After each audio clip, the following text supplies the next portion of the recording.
একবারে চিন্তা করবো পারেন না পারেন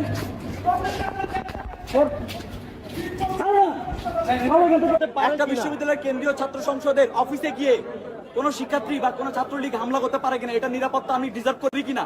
আজকে দেখলাম আম্মার রাজশাহী ইউনিভার্সিটিতে কেলানি দিচ্ছে। সাবাস বাঘের বাচ্চা। আওয়ামী লীগ, ছাত্রলীগ, যুবলীগ যেখানে পাবেন উদাম কেলানি দিবেন। অনেকদিন ভালো মন্দ ওরা কিছু খায় না, কেলানি তো ভাইটামিন আছে। ডিসেম্বর পর্যন্ত কেলানি চলবে। হঠাৎ দেশে ফিরবে ঘোষণা দিছে। কাটারানি বলছে যে আগামী ডিসেম্বরে দলের নেতা কর্মীদের সঙ্গে নিয়ে সে ফিরে আসবে নাকি, আয় নাকি আদালতে আত্মসমর্পণ করবে। হ্যাঁ, আমাকে ফাঁসির হুকুম দিয়েছে, আমাকে একটা মামলা দিয়ে মিটছে, অনেক শাস্তি দিয়েছে। আমি এটা করি না। আমি বলবো ঠিক আছে, জেলখানা রেডি করেন, ফাঁসির মঞ্চ রেডি করেন, আমি আসছি। তারপর ওর লেসপেন্সার গুলো এক একজন করছে আমাদেরও কইছে নেত্রী আমরা একসাথে যাব, প্লেন ভাড়া করে নিয়ে আসবে নাকি চার্টার করে। আমাদেরকেও তিনি নির্দেশনা দিয়েছেন যে আমরাও যেন সব তার সঙ্গে একসঙ্গে আমরা যারা এখানে অবস্থান করছি আমরা যেন দেশে ফিরে যাই। আপনারা এটা শুনেছেন, এটাও জানেন আমাদের মাননীয় নেত্রী যা কিছু সিদ্ধান্ত নেন বুঝে শুনেই নেন এবং তিনি তার সিদ্ধান্ত অবিচল থাকেন। বিএনপি খুনি হাসিনাকে নিরাপদে দেশে ফিরতে দেবে বলে আমি বিশ্বাস করি না। তাকে রাজনীতি করতে দেবে বলে আমি বিশ্বাস করি না। কারণ এই দুর্বৃত্ত 1981 সালে ঢাকায় ফেরার মাত্র 2 সপ্তাহের মাথায় প্রেসিডেন্ট জিয়াকে শহীদ হইতে হয়েছিল। তারপর কায়েম হয়েছিল ইন্ডিয়ার অনুগত 9 বছর দীর্ঘ সামরিক স্বৈরাচারী জেনারেল এরশাদের দুঃশাসন। সশস্ত্র বাহিনীর দিক থেকে এবার অভিন্ন ঝুঁকির আশঙ্কা আরো প্রবল এবং বহুগুণে বেশি। কারণ ফ্যাসিস্ট আমলে উচ্চপদ বাগানো ইন্ডিয়া অনুগত শীর্ষ কর্মকর্তারা এখনো সেনা, নৌ, বিমান বাহিনীর নেতৃত্বে বহাল তবিয়তে বসে আছে। আর উপরে তো ওয়াকারুজ্জামান বহুপাত্র আছেই। তাছাড়া 91 থেকে 96 এবং 2001 থেকে 2006 মেয়াদে দেশনেত্রী বেগম খালেদা জিয়ার সরকারের শাসনামলে আওয়ামী লীগ এবং তার জোটসঙ্গীরা বিএনপিকে একদিনের জন্য স্বাভাবিক, স্থিতিশীল, শান্তিতে দেশ পরিচালনা করতে দেয়নি। এখন প্রশ্ন হইতেছে হাসিনা কেন ফাঁসির দড়ি গলা পড়ার জন্য আসতে চাইতেছে? হাসিনা ফিরে আসাটা কি বাস্তবসম্মত?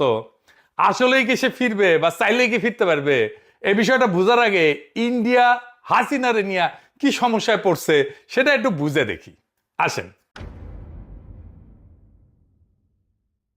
আপনি নিজেরে ভারত রাষ্ট্রের জায়গায় বসেন। আপনার কাজ হইতেছে ভারত রাষ্ট্রের স্বার্থ দেখা। এইভাবে চিন্তা করেন আপনি হাসিনারে নিয়ে কি সিদ্ধান্ত নিতেন? তাহলে প্রথমে দেখতে হবে হাসিনা ইন্ডিয়ার কাছে কি কি লাগে। বাংলাদেশের ভবিষ্যৎ নেতা না, পরবর্তী প্রাইম মিনিস্টার আম্মু না, পরবর্তীতে যে দল ক্ষমতায় আসবে তার নেতা না। ইন্ডিয়া তো বেকুব না, তারা জানে হাসিনা, তার দল, তার 14 গোষ্ঠী জিন্দেগিতে বাংলাদেশে ক্ষমতায় আসতে পারবে না। তাহলে হাসিনারে সে পালবে কেন, রাখবে কেন?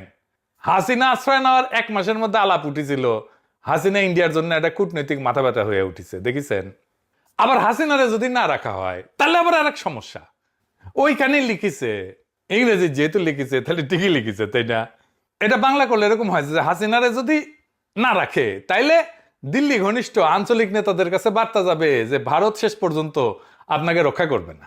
তাহলে ভিন্ন দেশে ইন্ডিয়ার লেসপেন্সার সরকার বা রাজনীতিবিদ আছে, তারা তো আর ফ্রি সার্ভিস দেবে না ইন্ডিয়ারে। মানে ইন্ডিয়া হাসিনাকে রাখার একটাই যুক্তি যে তারে আশ্রয় না দিলে দিল্লি দাস যারা আছে তারা ইন্ডিয়ার উপরে ভরসা পাবে না।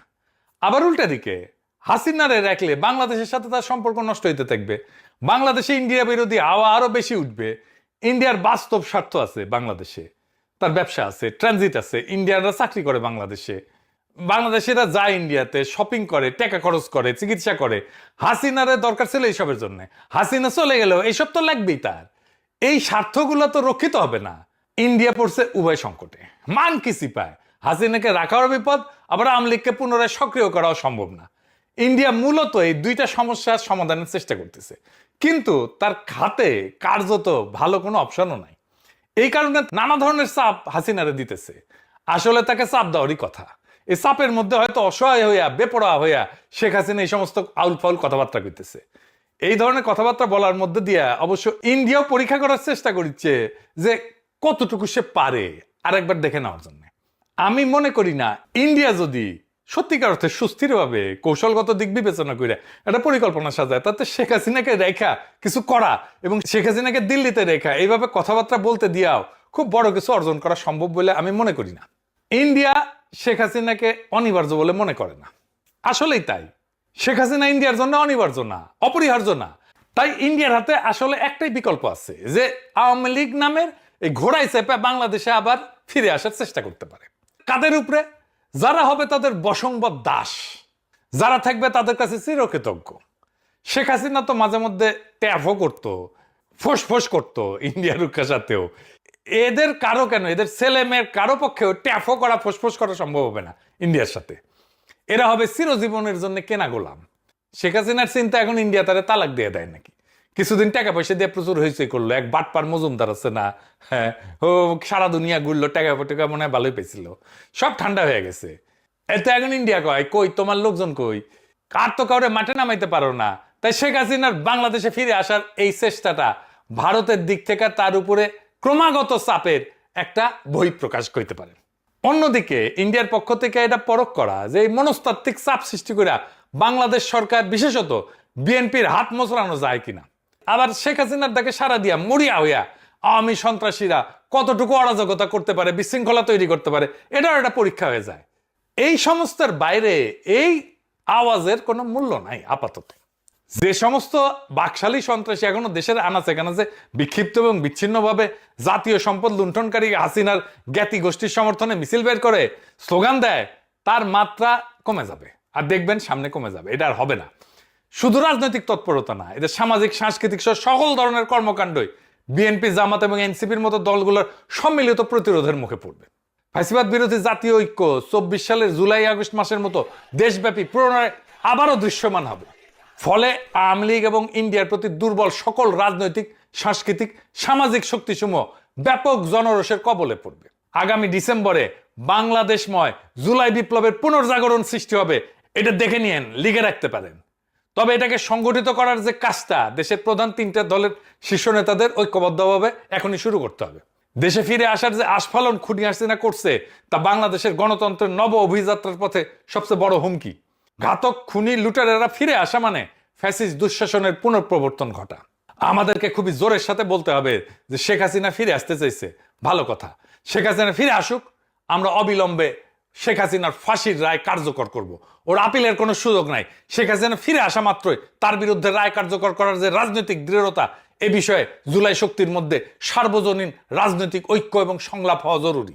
শেখ হাসিনার রায় কার্যকর করার ব্যাপারে দৃঢ়তা এবং স্পষ্ট বার্তাই এই সমস্ত চালবাজি, ধাপ্পাবাজি এবং চাপ তৈরির কৌশল কার্যত পরাজিত করে দিতে সক্ষম। হাসিনাকে এয়ারপোর্ট থেকে সরাসরি ফাঁসির কাছে নিয়ে যেতে হবে, ওইখান থেকেই ওই দিনের মধ্যেই ওরে ঝোলাই দিতে হবে। মানবতা বিরোধী অপরাধে আন্তর্জাতিক অপরাধ ট্রাইব্যুনালে মৃত্যুদণ্ডপ্রাপ্ত আসামি খুনি হাসিনাকে বাংলাদেশও ফেরাতে চায়। ইন্ডিয়া এই খুনিকে নিরাপদ আশ্রয় দিয়ে রাখছে, সেখান থেকে তাকে ধৈর্য বাইদ্যা বাংলাদেশে প্রত্যাবর্তন বা প্রত্যাবর্ষণ করতে হবে। ইন্ডিয়া যদি সত্যিকার অর্থেই নবজাগ্রত বাংলাদেশের সাথে কর্ম উপযোগী সম্পর্ক গড়ে তুলতে চায়, একটা ওয়ার্কিং রিলেশন গড়ে তুলতে চায়, তাহলে প্রতিবেশী এই দেশের জন্য এই ছাড়া আর বিকল্প পথ কোনো খোলা নাই। এটা তারা যত তাড়াতাড়ি বুঝবে ততই এই প্রতিবেশী এই দুই দেশের জন্য ভালো হবে। এই সমস্ত অশুভ কার্যক্রম পরিচালনার ক্ষেত্রে বাংলাদেশ বিধ্বংসী এবং গণতন্ত্রের শত্রু এই আওয়ামী লীগ এবং তার সহযোগী দলগুলা সবসময় প্রতিবেশী ইন্ডিয়ার কাছ থেকে সব ধরনের সহযোগিতা পাইছে। এর পরের ইতিহাস বাংলাদেশের জাতীয়তাবাদী শক্তি এবং গণতন্ত্রকামী জনগোষ্ঠীর জন্য ভয়াবহ এবং বর্বরতায় পূর্ণ। দেশবাসী কিভাবে ভুলবে নিষ্ঠুরতা এবং নির্মমতার সেই পাষাণ হৃদয় সীমারের যুগের স্মৃতি? 2009 থেকে 2024-এর জুলাই বিপ্লব পূর্ববর্তী মুহূর্ত পর্যন্ত 15.5 বছর বাংলাদেশ পতিত এবং পরিণত হয়েছিল হাজারো সন্তানহারা মা, পিতা এবং হারানো বাচ্চাদের কান্নার কারবালায়। শুধু কি তাই, এই মহান নেত্রী বেগম খালেদা জিয়া এবং শহীদ প্রেসিডেন্ট জিয়াউর রহমানের কনিষ্ঠ পুত্র নির্যাতিত আরাফাত রহমান কোকর দুঃসহ জীবন এবং মর্মান্তিক মৃত্যুর পটভূমিকে মুছে ফেলা যাবে? যে যতই দয়াশীল এবং মহানুভব এবং সহিষ্ণু হোক না কেন, ইনশাল্লাহ এই ইতিহাসের উপরেই বাংলাদেশের ভবিষ্যৎ রচিত হবে। এর বাইরে অন্য কোনো পথ আর খোলা নাই। মহান আল্লাহ তাআলা রহমানুর রহিম, পরম ক্ষমাকারী, তিনিও বারবার ইনসাফ অর্থাৎ ন্যায় বিচারের কথা বলছেন। আমরা ন্যায় বিচার চাই। আর শেখ হাসিনা যদি নিশ্চিত হয় এবং সেই ক্ষেত্রে ইন্ডিয়াও যদি বুঝে যায় কোন রকমের আলাপ আলোচনা সমঝোতা পেছনের দরজা দিয়ে কোনো কিছু ডিল করে আসলে নিশ্চিত হওয়া যাচ্ছে না যে শেখ হাসিনাকে ঝুলতে হবে না, তাহলে শেখ হাসিনার বাপ, 14 গোষ্ঠী এবং ইন্ডিয়া কারো পক্ষে এই ঝুঁকি নেওয়া সম্ভব না যে ওই সে হাসতে হাসতে তার দলবল নিয়ে বাংলাদেশে ঢুকে পড়বে। হাসিনা কেন, হাসিনার সাথে দেশ থেকে পালায় যাওয়াদের মধ্যে থেকে এরকম আসার চেষ্টায় স্বপ্ন কল্পনায় যারা যুক্ত হবে তাদের সকলের জীবন বিপন্ন হওয়ার আশঙ্কা আছে।